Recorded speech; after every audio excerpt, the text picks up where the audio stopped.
Hola, estamos en un programa más de Conciencia Auditiva. Nuevamente nos encontramos contigo en esta semana y deseamos que te haya ido bien, que estés feliz y vamos a iniciar desde Caracas, Venezuela, hablando precisamente no de Nicolás Maduro, sino hablando necesariamente de las noticias de la semana. Presento a mi amigo, el maestro Gerardo Alvarado Hierro. Y yo a mi amigo, el doctor Carlos Barramolán. Estamos en una semana de muchas notas interesantes, Carlos. Yo creo que tenemos notas combinadas además. Primero, la semana pasada no tuvimos una sesión, entonces no mencionamos algunas notas de la semana pasada.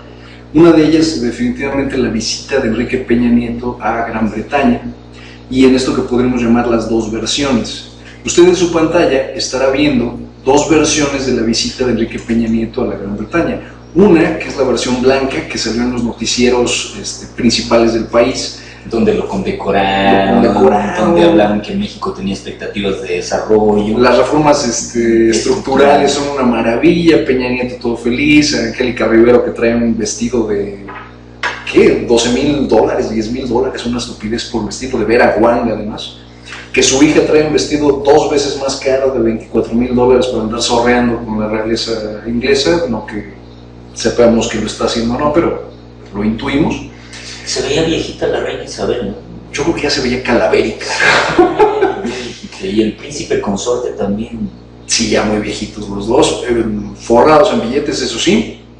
Y aquí, ¿por qué decimos de las dos versiones? En la otra versión, seguramente está viendo en su pantalla, enseñamos las imágenes de las protestas cada que Peña Nieto apareció en algún evento. Sí se baja del Rolls Royce y hay mexicanos, hay latinos, hay ingleses protestando al gobierno espurio de México y protestando finalmente el trabajo del presidente Peña. Esta semana también sale una nota en Proceso que dice qué es de rescatable de este gobierno, ¿no? ¿Qué es lo que podemos hablar de este sexenio que sea totalmente rescatable? Si al final vendió todo el gobierno a los grupos televisivos, específicamente a Televisa. Claro, y bueno, en la semana tuvimos esto de Infetel, donde tanto Grupo Radio Centro como Cadena 3 se convierten en parte de este oligopolio, de este pequeño sector de comunicación televisivo que está en televisión digital ahora, y finalmente lo que está sucediendo es precisamente que se está repartiendo parte de la manzana y parte del pastel en relación a las condiciones que el mismo gobierno puede brindar. Eso es lo que está medio preocupante. Al mismo tiempo tenemos a Eduardo Medina Mora ya ratificado en la Suprema Corte de Justicia, y si no ubica usted a Eduardo Medina Mora, Medina Mora fue embajador de México en Estados Unidos, estuvo como cónsul también una temporada, e hizo negocios que podríamos llamar, o hizo acuerdos que podríamos llamar, son altamente cuestionables. Además de tener un nexo muy directo precisamente con el grupo Katz y el grupo Televisa, lo cual es, bueno, pues finalmente lo que llamó Proceso también el ministro de Televisa, ¿no? En la corte. No, y que me parece que la empresa Televisa durante años, yo me acuerdo de haber leído un libro que se llamaba Televisa, el Quinto Poder. A mí me parece que es claro que dentro de las parafernalias de lo que te puede empoderar en México es precisamente la comunicación como tal, dada por marketing, dada inclusive por plataformas, por virtualización. Es decir, es un medio muy importante, y Televisa controla en gran medida el mercado. O sea, digo, el grupo de Salinas Pliego no me parece tan importante como Televisa. O sea, finalmente no es cosa menor, pero no tiene el calado que históricamente tuvo Televisa. Y alguna vez había la hipótesis de que quien ponía al presidente de la República prácticamente dentro de las mismas engranajes del PRI era Televisa. Efectivamente. Sin embargo, sí vemos muy favorecido al grupo general de Televisa, claro, con este tipo de enrocas. Claro. Por ejemplo, recordemos, a ver, Gerardo, no tal margen. Cuando entra Emilio Azcárraga, se decía que era un imbécil en relación a lo que había sido lo que había sido Azcárraga mismo y Azcárraga Vidaurret. Entonces, que él iba a dilapidar esta condición, y no sucede así, sucede lo contrario. O sea, por sorpresa, la empresa Televisa crece a nivel bursátil, inclusive de una manera exponencial muy importante, y es una empresa más sólida ahora de lo que tuvo su padre y lo que tuvo su abuelo. También hay que decirlo, ¿no? La llevó al siglo XXI, finalmente, claro. la trajo de vuelta al siglo XXI. Quizás, Fíjate, ese es muy buen apunte. Quizás Televisa muy tradicional en muchos sentidos, muy conservadora. Exacto. ¿No? Era una herramienta analógica y la volvió una herramienta digital, ¿no? Finalmente lo que consiguió fue llevarlo al máximo potencial posible y bueno, ahí están los frutos. Hay una nota ahí al calce de finalmente estos grupos que podremos decir, ya sea o no que estas hipótesis tengan algo de veracidad, también podemos decir que sí estamos en un periodo de tú me das, yo te doy, yo te contesto. Aristegui finalmente Carmen Aristegui fue la que lanzó las noticias de la Casa Blanca de Enrique Peña Nieto. Y la castigaron esta semana con sus... Y esta semana fue muy castigada. Ya tuvo una sanción. Muy castigada. Y fíjate cómo las cosas van en esta pirámide, ¿no? O sea, ella climáticamente ataca, después hay un impasse y después viene el golpe. El golpe al que nos referimos fue un señor Irving Huerta, que era reportero del noticiero de Carmen Aristegui, y un Daniel Lizárraga, que era investigador. Sí. Ellos dos son despedidos aparentemente por conflicto de intereses. El rumor hasta ese punto, porque MBS no ha confirmado ni negado el rumor, es que estas personas estaban pasando información de las actividades de Aristegui al bando contrario, es decir, ya sea grupos de presidencia o a grupos de Televisa o de cualquier otra televisora. Ahora, si tú viste la imagen de Mari Carmen, está desencajada. Sí, claro. Está desencajada, o sea, no es la misma figura que vemos en CNN, ni mucho menos.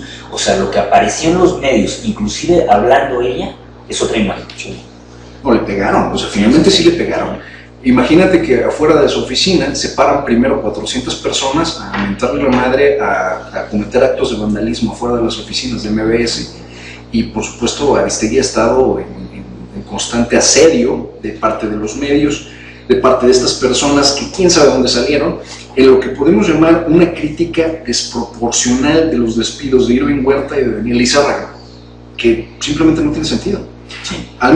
En el mismo caso, a otra figura que también fue, vamos a decir, una figura peligrosa para el régimen, si así lo queremos llamar, priista, fue Ebrard. Y Ebrard, bueno, sale públicamente diciendo que él en realidad solo tiene un sueldo de 150,000 pesos, que ahora es candidato plurinominal de Movimiento Ciudadano. Como solo, bueno, que no tiene inmuebles, que él no es dueño de absolutamente nada, que solo es dueño de una camioneta que se encuentra en leasing, y hay todo un escándalo alrededor de Marcelo Ebrard y de la línea 12 del metro.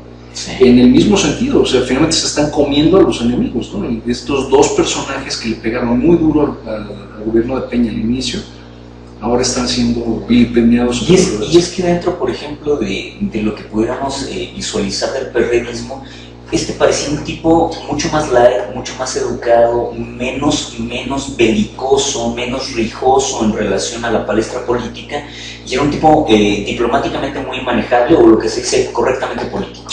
Entonces, en determinado momento tenía cierto capital político importante que lo hacía moverse diferente a como se mueve Peje, porque Peje y habitualmente conflictúa mucho, ¿no? Tiene este roce con el mismo orden sistémico que no tenía necesariamente Marcelo. Entonces, golpear a Marcelo también es quitarse una figura incómoda. Muy incómoda. Claro, a lo mejor no te puedes quitar el Peje, ¿no? Por el capital político que tiene, y ahora que tiene partido propio es más difícil, pero quitarte a Marcelo a lo mejor en este momento era idóneo. O sea, pegarle era idóneo. Finalmente, también el PRD lo que pierde a nivel político, de por sí ya lo que perdió desde Guerrero, lo que sigue perdiendo a nivel nacional. Claro, tuvimos una defección de Encinas, claro, Ebrard, claro, el mismo Cuauhtémoc, ¿no? Que era el líder moral, ¿no? Y al mismo tiempo que tenemos este enclave de disrupción en los partidos, también tenemos algunas cuestiones que simple y sencillamente no me puedo explicar. Vienen ya las elecciones en junio, vienen elecciones de gobernadores en algunos estados, vienen elecciones de diputados y de senadores. Y como que elecciones que están partidas de antemano, muy un proceso fracturado, un proceso no solamente desangelado, sino un proceso en crisis. Yo quisiera que alguien me explicara, por el amor a Dios, ¿qué rayos hace Carmen Salinas como candidata del PRI a una plurinominal? Lagrimita, Cuauhtémoc. Y tenemos a alguien más, me parece que hay alguien más todavía. Hay una mujer, ¿no? Hay otra mujer por ahí, igual que estaba en la Claro. farándula. Yo lo que no entiendo es Carmen Salinas. A mí Carmen Salinas me cae mal, siempre me ha caído mal, me parece una... Invitaron a Yuri. Ah, y Yuri. Invitaron a Yuri, claro. Son personajes que, bueno, de verdad tienen ellos tienen las credenciales para poder dirigir dineros, para poder dirigir campañas de asistencia al público. De verdad, esta es la gente de la que estamos eligiendo. Y todavía más allá, son plurinominales, lo que quiere decir que nadie tiene que votar por ellos para que ganen.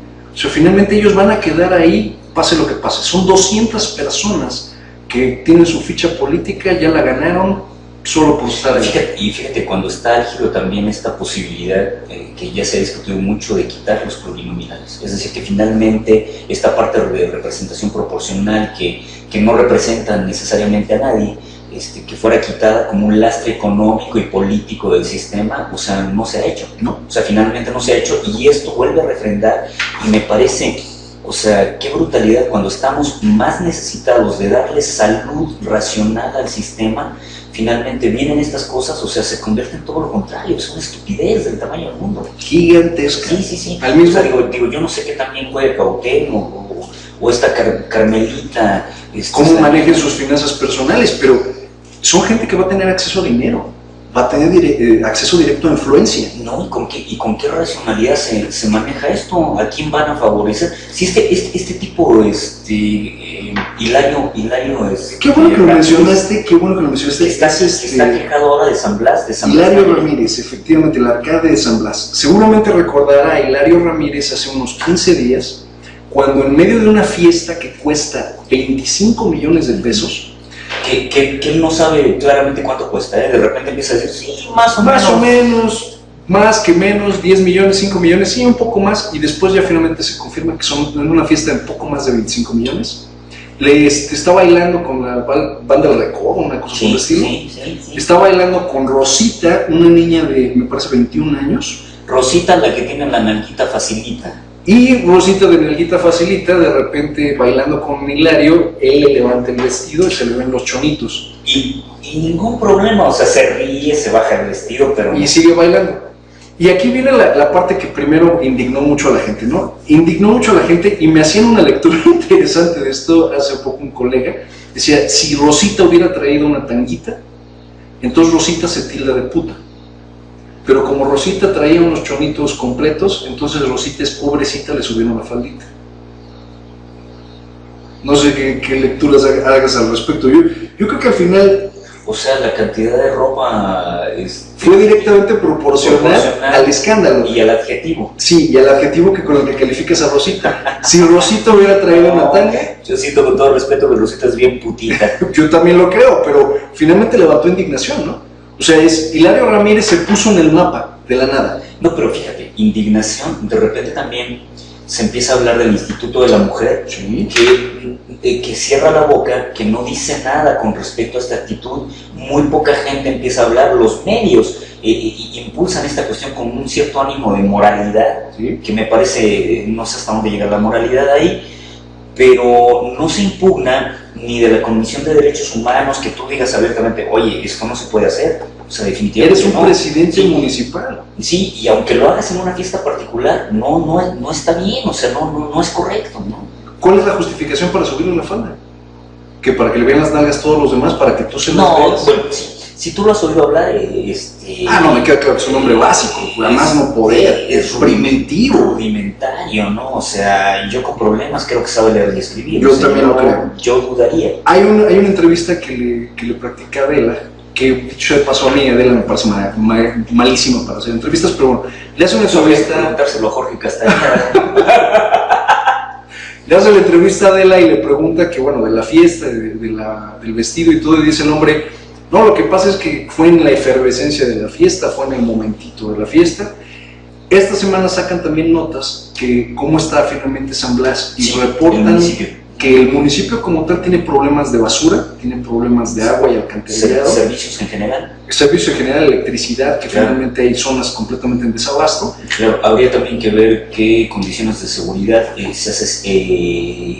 resulta que asaltaron a un periodista, exacto, o a un turista norteamericano y le infligieron alguna herida por ahí. Casi lo matan. Claro, o sea, las cosas no están muy claras tampoco. y que lo máxima obra que hace este hombre es la fiesta esta anual de varios millones en la que mata 15 qué cantidad de borregos y reparte 15 qué cantidad de alcohol, y esa verbena popular es la gran obra de este hombre y la gente está feliz.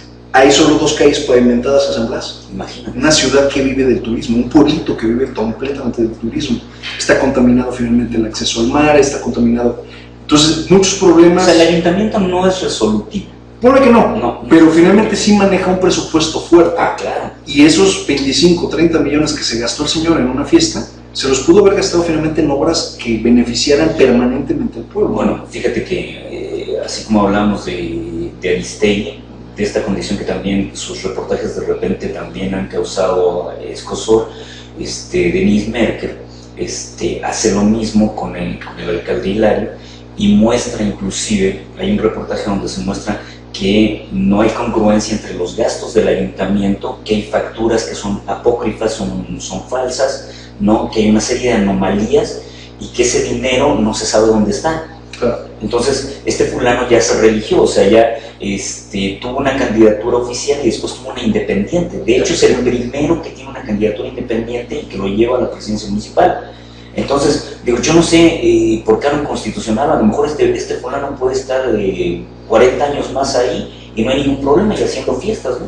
Y la otra parte curiosa, el Día de la Mujer, para conmemorar el Día de la Mujer, él hace una reunión con mujeres y algo que me parece completamente lapidario fue que el hombre repartió electrodomésticos.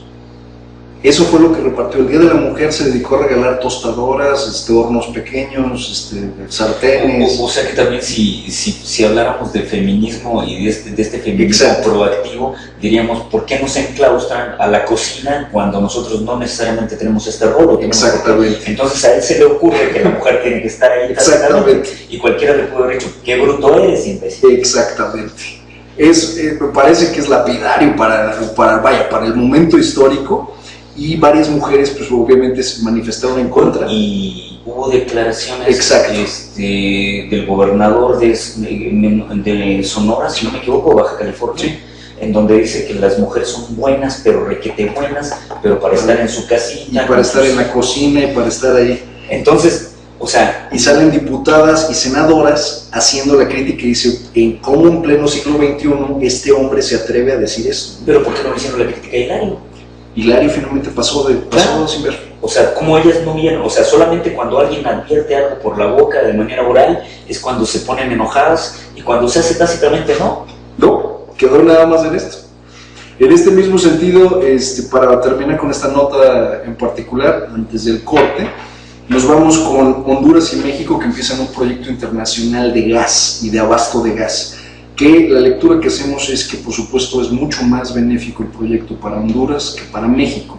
Prácticamente el proyecto sería venderle a Honduras gas, proveerle gas natural, dado que Honduras no tiene en este momento la infraestructura. No, y yo creo que Centroamérica no tiene tampoco mayores yacimientos ni de petróleo ni de gas natural, ni mucho menos. O sea, los países que sobresalen están en Sudamérica y son Ecuador y es Venezuela. Pero fuera de ellos no. O sea, Centroamérica es inviable como proyecto nacional en cada uno de los países y está en entredicho. O sea, por ahí los únicos que dan la cara de repente son los ticos, los costarricenses, y no sé qué tanto Panamá. Y Panamá porque digámoslo así, tuvo una presencia por el canal finalmente norteamericana y claro, este paso del Atlántico al Pacífico, del Pacífico al Atlántico, me parece que va por ahí. Y Puerto Rico se cuece aparte porque sigue siendo Estado libre. Es una colonia de Estados Unidos. Pero por ejemplo, si viéramos Nicaragua o hablásemos por ejemplo de El Salvador o el mismo Honduras, son países bastante pobres, sí. Son países pobres. Completamente.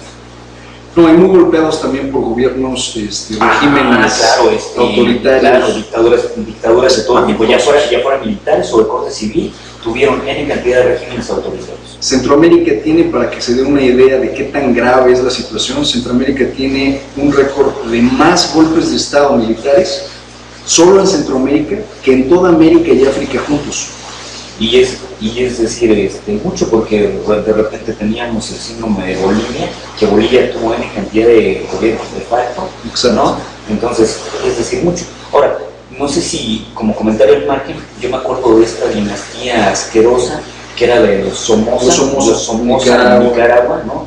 Que el último fue el chico, el Anastasio Somoza Portocarrero, que ese cabrón tenía en cantidad de cuentas en Suiza, y mientras la gente en Nicaragua vivía de manera... Nicaragua el peor alimentado de todos los países en Sudamérica, una cosa espantosa.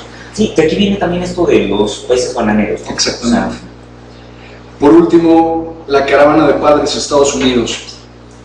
Los padres de los normalistas desaparecidos están haciendo una caravana que se va finalmente desde desde Guerrero, pasando por Michoacán, pasando por todos los estados norteños hasta caer en Estados Unidos, exigiendo la aparición de los normalistas. Y por supuesto, más eventos, más actos que han ocurrido en Oaxaca y en Guerrero, aunque no han tenido la cobertura, de protestas, toma de casetas y lo mismo que hemos estado viendo por los últimos casi 6 meses. Claro. Entonces, o sea, el problema ha ido creciendo, pero si te das cuenta, está mucho más lánguido, más silenciado de los medios. O sea, los medios están empezando ya a ceder esta condición, ¿no? Pese a que hubo, por ejemplo, en la semana hubo un pronunciamiento del relator en cuestiones de tortura de Naciones Unidas, me parece que se llama Juan Méndez. Exactamente. Sí, Juan Méndez, si no me equivoco, en donde lo que está señalando es que en México los cuerpos policíacos o lo mismo los militares aplican la tortura como una condición de entrada, es decir, te detienen. Y dijo una frase que me parece digna de recuperar, dijo: en México se detiene para investigar, mientras que en el mundo se investiga para detener, que no es, o sea, no es lo mismo, ¿no? Entonces, me parece que está aquejado esta condición, y Ayotzinapa está dentro de esta condición de la tortura, de la desaparición, ¿no? O sea, sigue siendo grave. Esto es algo que se ha sabido siempre en México. En México eres culpable hasta demostrar lo contrario. O sea, no hay presunción de inocencia, hay presunción de culpabilidad. Exacto. Y es la carga de la exculpación, por así decirlo, cae en el acusado, no al revés. La carga de la culpa cae sobre el que acusa. Sí es un problema genuino, y si no lo cree, solo abra uno de los diarios, cheque qué cantidad de personas están en este momento no sujetos a proceso, o sujetos a proceso pero en prisión preventiva, en lo que se descubre si de verdad fueron o no fueron. Es decir, se presume en automático que fueron.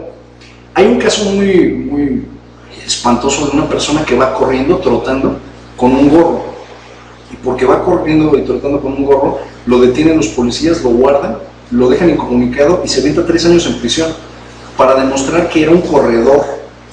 Sí, así, para demostrar que era un corredor, un hombre que salió a correr, y porque ahora, yo soy guapo, ¿no? Hubo un asaltante que iba en condiciones similares. Hazme el favor, no había nada con que demostrar nada.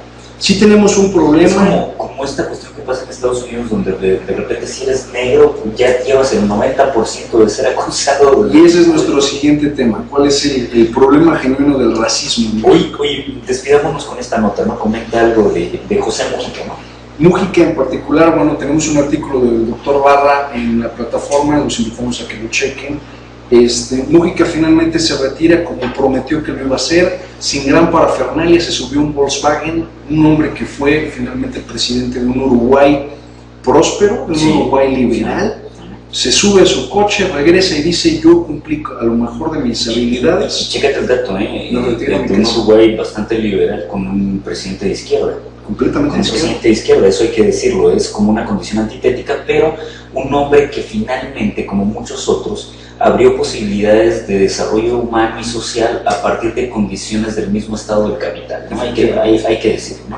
También un hombre que se redujo varias veces el sueldo. Esta condición también de lo que habíamos hablado de la aprobación de la cannabis, ¿no? Que fue una medida muy importante, y hasta ahora no hemos visto que Uruguay se vaya al caño ni sea desastroso. Nada, finalmente un experimento social que resultó a su favor.